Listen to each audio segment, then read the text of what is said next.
Selamat berjumpa dalam renungan keluarga malam hari ini. Apa kabar saudara? Semua ada damai? Semoga ada damai di hati dan saudara-saudara dapat berkumpul bersama-sama untuk merenungkan firman Tuhan. Karena firman Tuhan malam hari ini saya ambil dari Matius 5 ayat 9. Berbahagialah orang yang membawa damai,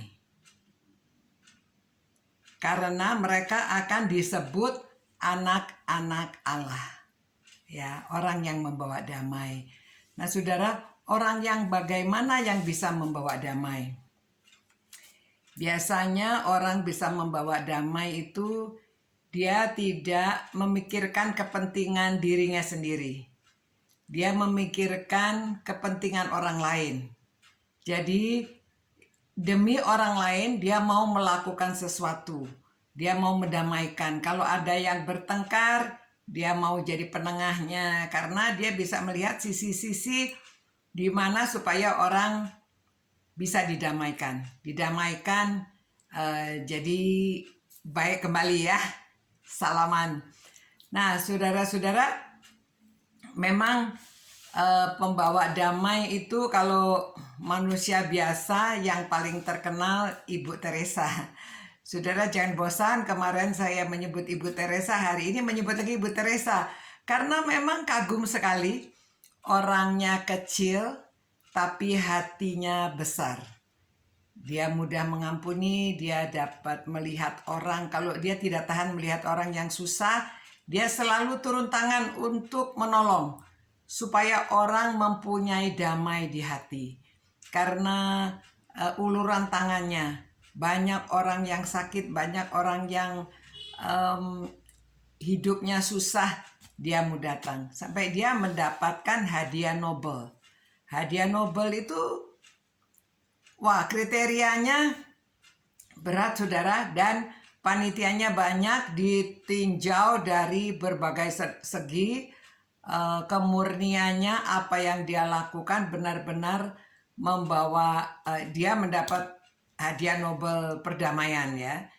Jadi dia katakan kalau antara dua negara pun mau didamaikan itu tidak harus dengan bom, tidak harus dengan senjata, tapi hanya bisa dengan pensil kecil menulis untuk didamaikan. Tulisan Ibu Teresa banyak orang mengagumi dan sering dikutip karena indahnya tulisan dan selalu membawa nilai-nilai yang luhur. Nah, saudara-saudara, apalagi Tuhan Yesus ya, manusia yang seperti apapun dia datang dan dia rela mendamaikan antara kita dengan Bapa di surga. Kita yang tadinya seteru Allah didamaikan. Jadi Tuhan Yesus menjadi penengahnya. Kalau tidak ada Tuhan Yesus, antara Allah dan manusia ini tidak bisa didamaikan. Karena Kristus yang tidak berdosa, dia dijadikan seperti berdosa. Karena kita untuk mengampuni, untuk menebus dosa-dosa kita. Jadi itu sebabnya kita bisa didamaikan dengan Allah.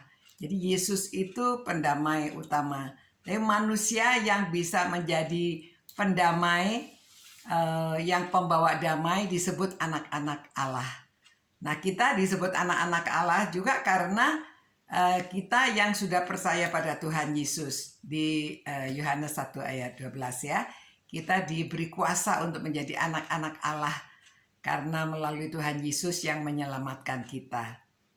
Begitu saudara-saudara, renungan malam hari ini supaya kita bisa menjadi orang pembawa damai. Baik di antara saudara supaya tidak ada pertengkaran antara kakak dan adik, antara ibu dan bapak, antara mertua dan menantu, antara kakek nenek dan cucu dan anak, semuanya supaya ada orang yang menjadi pembawa damai. Jadi keluarga bahagia, keluarga tenang, keluarga sejahtera.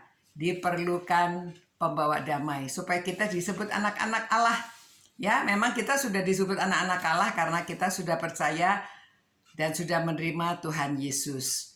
Jadi Kalau kita sudah disebut anak-anak Allah, kita harus bisa menjadi pembawa damai. Ya, terima kasih Tuhan karena Engkau mau memberi kuasa kepada kami menjadi anak-anak Tuhan.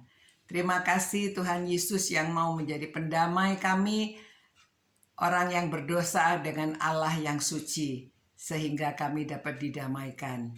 Terima kasih Tuhan, jadikanlah kami pembawa damai supaya di dunia ini semakin menjadi tempat yang damai. Khususnya dalam keluarga-keluarga ini supaya mereka semuanya ada damai, ada sejahtera. Terima kasih Tuhan. Karena kami berdoa demi nama Tuhan Yesus Kristus Tuhan kami. Amin. Selamat malam. Semoga semua dapat hidup dalam damai dan saudara semuanya menjadi pembawa damai. Puji Tuhan, kiranya Tuhan memelihara dan menjaga saudara malam hari ini. Ciao.